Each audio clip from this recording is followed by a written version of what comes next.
সাব্রুমের যুব বিষয়ক ক্রীড়া দপ্তরের উদ্যোগে জাতীয় ক্রীড়া দিবসের 3 দিনব্যাপী কর্মসূচির সমাপ্তি হলো আজ। বাইসাইকেল র্যালির মাধ্যমে এই কর্মসূচির সমাপ্তি ঘটে।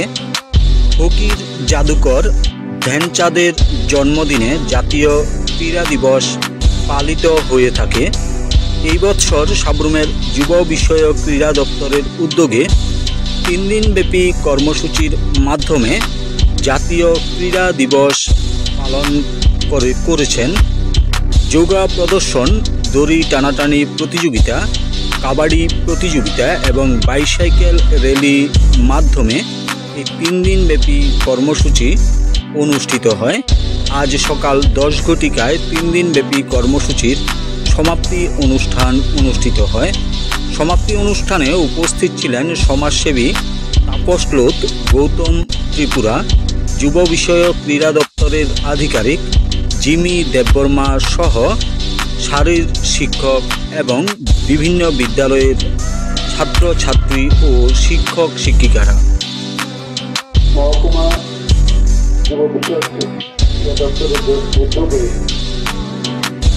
জাতীয় খেল দিবস উপলক্ষে খেল দিবসের আজকে জাতীয় খেল দিবস কীভাবে সেটাকে নামাঙ্কন করা হয়েছে সেটা মূলত আমরা জানি হকির জাদুকর মেজর ধ্যানচাঁদের জন্মদিন উপলক্ষে গত 3 দিন ব্যাপী সারা রাজ্যব্যাপী প্রত্যেকটা মহকুমা স্তরে ক্রীড়া দপ্তরের পক্ষ থেকে সেখানে নানা খেলাধুলা এবং নানা কর্মসূচির মাধ্যমে দিনটি পালন করা হচ্ছে গত 3 দিন ধরে। আজকে সমাপ্তি দিন। আজকে এই সমাপ্তি দিনে আমাদের একটা বাইসাইকেল র্যালি কিছুক্ষণের মধ্যে এখানে অনুষ্ঠিত হবে। যারা অংশগ্রহণ করবে তাদের প্রত্যেককে আমার ব্যক্তিগত তরফ থেকে হার্দিক অভিনন্দন জানাচ্ছি। পাশাপাশি অভিনন্দন জানাচ্ছি আমাদের সাব্রুম যুব বিষয়ক এবং ক্রীড়া দপ্তরের মাননীয় আধিকারিক জিমি দেববর্মা মহোদয়া। এখানে উপস্থিত আছেন আমাদের বিভিন্ন খেলার সাথে যুক্ত মাননীয় এবং পিআইগণ উপস্থিত আছেন।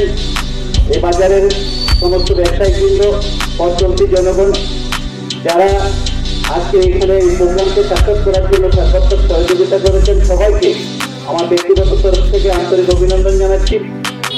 আজকের দিনে আমাদের এই যে খেল দিবস, জাতীয় স্তরে যে খেল দিবস, সেটা কেন করা হচ্ছে? সমস্ত যুবক যাতে আগামী দিনে দেশের নাম উজ্জ্বল করতে পারে, আগামী দিনে যারা দেশের ভবিষ্যৎ, তাদের শরীর এবং মন দুটার ক্ষেত্রে যাতে সার্বিক উন্নয়ন ঘটে, তার জন্য সরকার বিভিন্নভাবে তাদেরকে সেখানে খেলার প্রতি আকৃষ্ট করে তোলা, তাদেরকে শরীর চর্চা থেকে শুরু করে বিভিন্ন দিকে সরকার তাদেরকে যাতে শারীরিকভাবে যাতে সুস্থ থাকতে পারে, তার জন্য সরকার নানা উদ্যোগ গ্রহণ করেছে। তার মধ্যে প্রধান একটা দিক হচ্ছে সেখানে খেলাধুলা।